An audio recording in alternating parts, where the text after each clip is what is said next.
Welcome everybody to the 19th episode of the Struggling Scientist podcast. This is a podcast by scientists, for scientists, anybody science adjacent, and perhaps even hobbyists. My name is Susanne and I'm here with my co-host Jeroen. Hi. Today we have an episode of our Cutting Edge Research series and we're going to talk about a very interesting paper. The title of this paper is Mammalian enteral ventilation ameliorates respiratory failure, or as a lot of more popular science news sites call it, butt breathing. Let's start!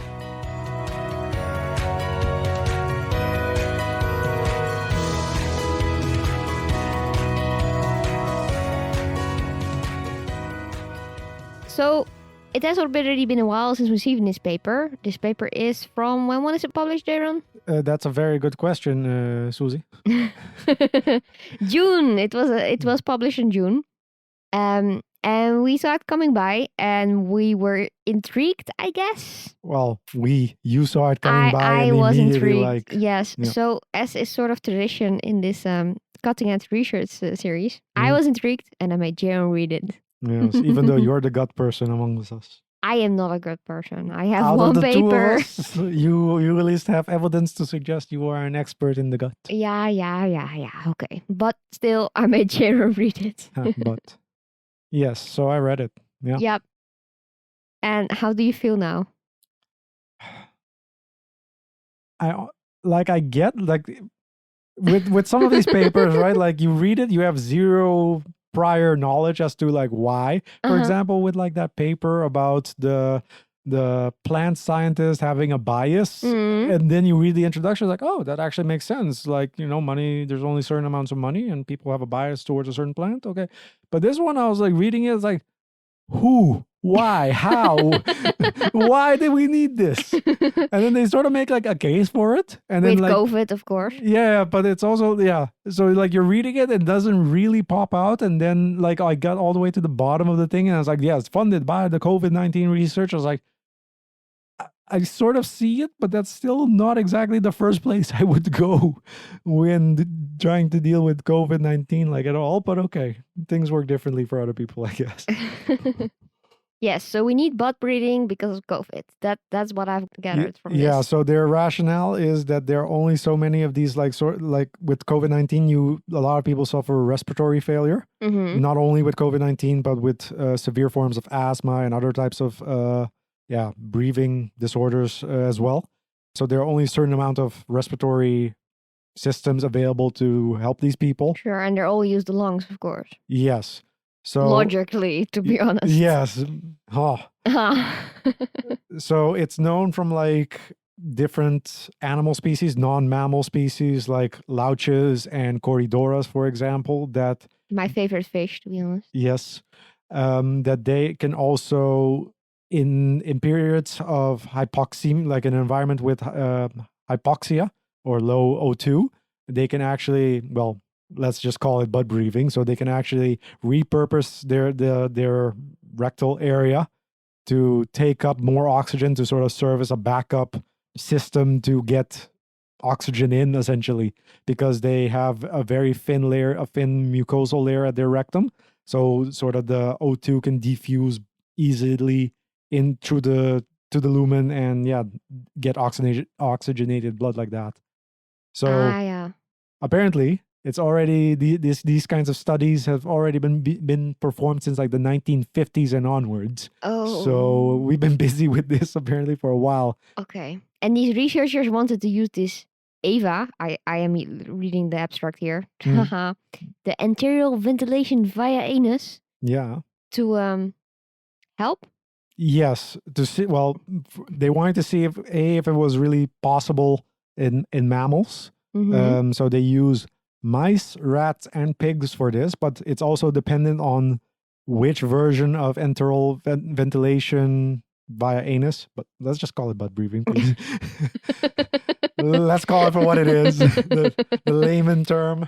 Yes. So you have the gaseous or the gas version of it, where we'll get to it in a bit, but basically they just inject O2 into the butt. Yes, the G-EVA. Yes. But as we'll get into in a bit, that's maybe not the most efficient way of doing it. Hmm. So they also tried out a liquid ventilation method as well. So The L-Ava. Yes. Yes. So yeah. Interesting. And they did quite a lot of experiments that if you're going through just like the main text of the paper, you're getting lost often of like, okay, yeah. Oh, we skipped over the pigs already. Oh, at least that was my feeling. Yeah, they did quite a lot of different animals, I guess. Yeah, and a lot of different groups to optimize everything as well. So Okay. So I have obviously only read the abstract. Mhm. So now we come to the part where I know nothing.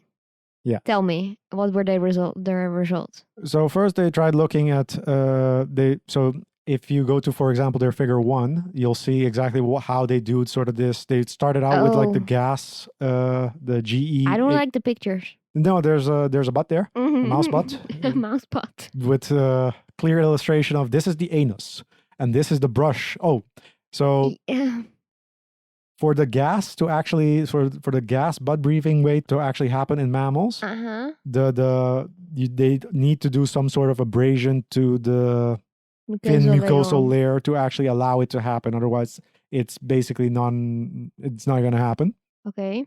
So they use this thing called an interdental brush. Ew. And they also tried out a lot of different conditions. That's literally the thing that you use as a toothpick. Yeah. Oh my God. Yeah. So they said I didn't need to know this. No, this is just their first figure. It gets significantly worse for me. Figure 1A. Yeah. Okay. Yeah. Okay. So they tested out whether so they tried both mechanical and chemical abrasion. Mm-hmm. So in B you can see all their different groups, of which there were like 8. For the chemical, they used like a DSS compound, I guess, which is also supposed to just abrade the fin mucosal layer.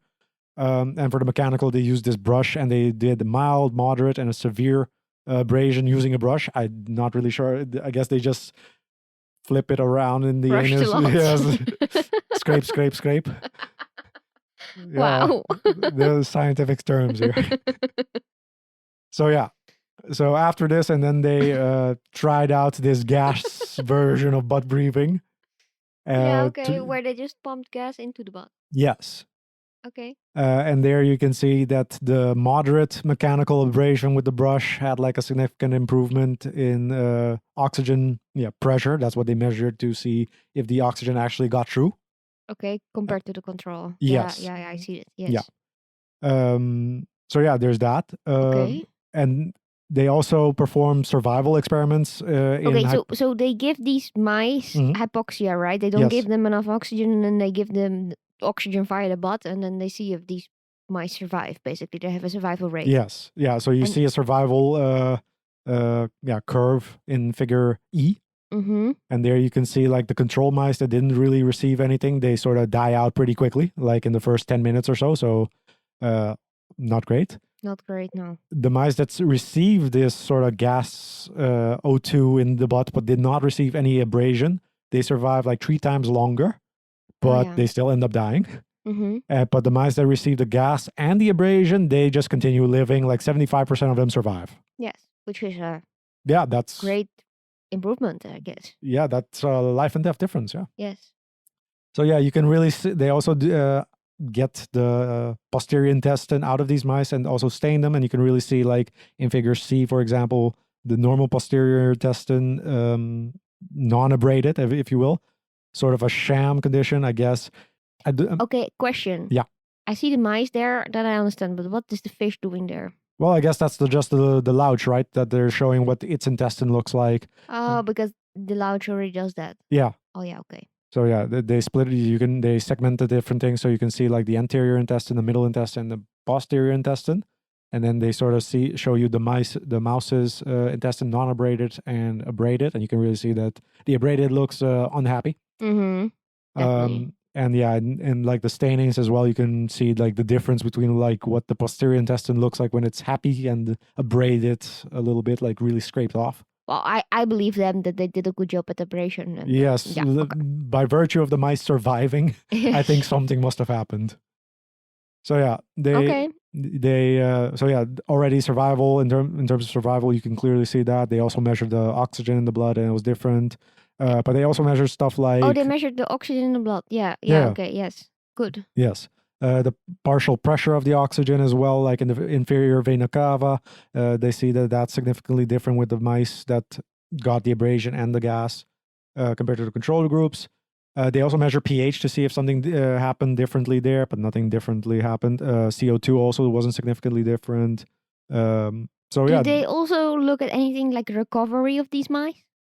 No. So this is just the first experiment to see like which conditions are optimal for the gas Okay. version. What works? Yeah. Yeah. Sure. And they briefly looked at CO2 and pH and everything. What changes?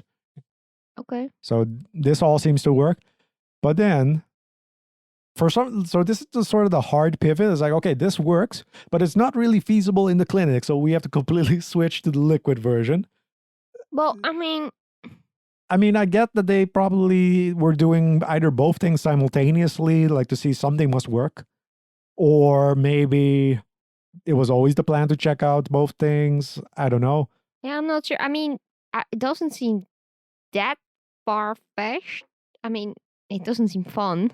No, sure, but I mean, at the same time, I'm like, if you theorize that maybe the gas, even if the gas way would have worked, but you already know it's like, well, we definitely cannot do this in the clinic, then wouldn't you just sort of stick to trying out the liquid one? I don't know. That was one of my questions for this. Because now it's sort of a hard pivot to the liquid one where it's like... But why do they think the first version won't work in the clinic? Because you need to abrade or... Yeah, you need to mechanically grab a giant brush for people and then... Yes. No, okay. Saving someone's life through that. Yeah, well, I mean, if it saves your life. No, sure, but I mean... But their recovery might also be harsh. Yeah. Okay. So they wanted to test out this liquid butt breathing method instead. So they used a compound that's already being used in the clinics for different things. So it's called perfluorocarbon, if I'm getting that name. No, sorry, perfluorodecalin, or PFD. And which the reason they want to use it is because it's already approved for clinical use, and it has a remarkable ability for remarkable capacity for O2 and CO2 absorbing. So you can basically bubble O2 in it, and it will take up the O2, and then you can sort of just administer that into the mice rectum and test it out. Okay. Yes, all 1 milliliter of it into a mouse. Into a tiny mouse? Yes. What? And so as well, they also calculated what that would end up being for humans, and if I remember correctly, it was 1.8 liters. Oh my god! Into a human for the same effect. So. Oh. I don't know if I want to live like that. I mean. Yeah. Yeah. Yeah. Okay, and then they just administer it. Yeah. So into the butt. Yeah, so they first have it bubble for I believe for the mouse, it was 45 minutes with the O2 gas. So then you have the oxygenated thing. And then again, no, for the mice, then they just, administer it directly into the butt. But for these mice, they do a non-lethal hypoxemia sort of condition. So according to their image and their text, about 10% O2 in the air in this tiny chamber. So it's not really supposed to kill them. And especially not if they are getting this. And they also looked at how these mice are able to walk, and you can really see from the results that sham mice are basically not active at all. They're, under hypoxemic conditions. Sham meaning control, right? Yes, they're just the control mice, yeah. And then you see the mice that get this liquid injection are walking way more. Okay. Yeah, I also see a really clear difference in SpO2, which is, I guess, the O2 in the blood? Yeah. Okay, but question, right? Yes. So they just administer this once, and then it lasts them for at least 60 minutes, apparently. Yeah, so I believe in the materials and methods they didn't measure after 2 hours. Yeah, and it's also here the pH in the inferior vena cava at 120 minutes. Okay. So, well, interesting. Yes. So yeah, they checked it out in these mice. So the liquid one also works and works quite well, and can be used in the clinics. Well, no abrasion needed, so that's exactly. good, I guess. And did these mice have any side effects like diarrhea or? Nope. So but they also checked that out. So that's a separate experiment where they actually use rats as well as pigs for. Okay. And they looked at, for example, diarrhea or some other side effects as well, but they didn't really see anything. But it And did work good also in the rats and the yes, pigs. Okay, and then it just increased the amount of fluid, I guess. yeah. So for Oh, the again, these pictures not good. which pictures are you talking about now? The 3B. oh yeah, of course, yes. That's the Big anema butt. container, as they call it. Oh. Great stuff. Mm. Can you imagine just being the PhD who has to do this for like 4 years? I mean, you will have some great stories for at Yeah. parties. I am a butt expert. Yeah, I mean, yeah. Yeah. Yeah. But I Yes. mean, you get a great paper out of it. So Yeah, definitely. yeah, Especially especially so well timed with Corona and everything. yeah, I'm amazed they managed to get all of this done apparently for Corona. Yes. Okay. So do we know anything else with these pigs and these rats? They just did the same thing, but then in other animals. Yeah, so Again with the PFD, the perfluorodecolin. Yeah, so they just for these animals they only used the liquid version. They Yeah. measured that and had a higher absolute volumes, of course, because bigger animals. Okay. And they also looked at indeed like the side effects in these animals for diarrhea and dehydration, but they saw no real side effects. Okay, and also nothing long term, or did they check? They didn't really measure long term, so I at least from looking at the text, they checked like 2 days afterwards, and they also say that in their discussion that was sort of a limitation of their study, that they only did it for like relatively short period of time. But you know, these animals can do this thing, so Okay, well, it sounds great. Is there any drawback to this? Is there like? I mean, I guess it would take some getting used to. I would still prefer to be on a ventilator if given the choice, but I mean, Well, I don't know. I mean, this is ventilators are also not fun because you need to be intubated and stuff, and it's not good. No, fair. I mean, no version seems great. And I guess it's just, you know, what we're logically or, you know, conditioned to be okay with.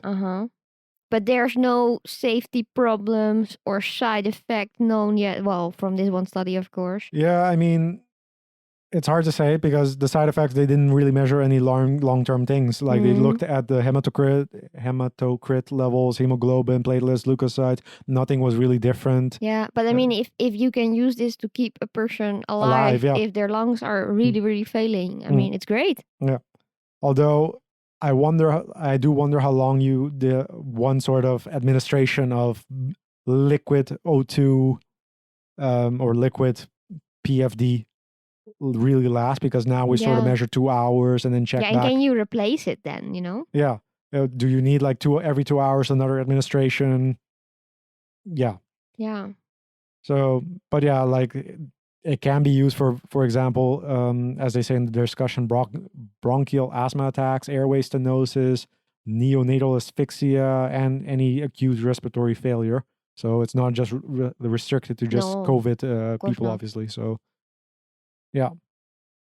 Yeah, I mean, we can laugh all we want about the butt breathing, but in the end, it's pretty cool. Yeah. And I mean, it is really still fascinating that this sort of, well, maybe not really a mechanism. It requires a little bit of extra effort to get it to work sort of even remotely close to what it does in louches and cortidoras, for example. But they do see, at least on gene expression level, for example, VGF-A and what was the other one? ANGSA1 go up, and those are also expressed higher in these louches and cortidoras when they need to switch to this, butt breathing method. So there's some sort of correlation there, and seems to work at least to keep the mice alive. So that's already quite big. Yeah, and I mean 75% instead of 0. That's a good difference. Yeah, sort of also indefinite, right? Because this sort of the graph goes up to 3,000 seconds, which is what, 50 minutes? Yeah, 50 minutes. Versus immediately dying in the first 10 minutes. So that's that's a pretty significant difference. Yeah, indeed. Yeah, but no, it's I don't know. I sort of put this on the same level as fecal matter transplants yet, I guess, for me. Like, how did we arrive at this? But I'm like, okay, it does something. Yeah. Wouldn't have been the first place I go to, but hey. Yeah. Interesting paper. For sure. Definitely recommend it. And who knows, maybe at some point it will, the next couple of years, it will be done in hospitals. Yes. Before we Okay, know we it. should probably also mention that this is a paper by Okabe et al. Mm-hmm. And that they did this fantastic research in, where did they do it? Japan, I think. I see Kyoto and Japan. Yes. Tokyo. Yeah, but they have people like from different departments as well. Yes. Yeah. Well, it is cool. Yeah, definitely. Also explains why they did so many different animals, I guess. I guess. I mean, I don't know. For me personally, still the rat sort of seemed excessive because it was just like a slightly bigger mouse and you could do everything already in the mouse. So I was wondering like why exactly the rat, but okay. Yeah. Higher impact. Yeah. I often come to the conclusion that you need at least 3 animal models to get a high impact paper. Yeah, I mean, I guess. I once read a paper where they tried to give a high fat diet to fruit flies just to get the paper into nature. Yeah. Yeah, that was funny.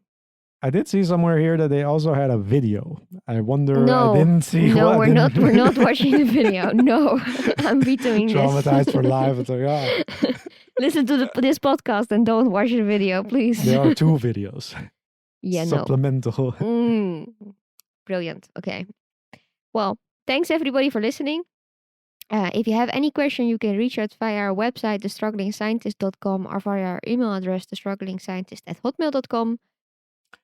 Yeah, you can also reach us on social media, either on our Twitter, LinkedIn, Facebook, or Instagram. Struggling Scientist on pretty much all of those. Yes. And we hope you enjoyed this episode again. Now, if you have any comments, ideas, questions, or recommendations for great papers, please don't hesitate to reach out to us. Yes. And please also leave a review on Apple Podcasts. We've been told that helps. So, yes. Help us out if you enjoyed this episode. Thank you. Bye. Bye.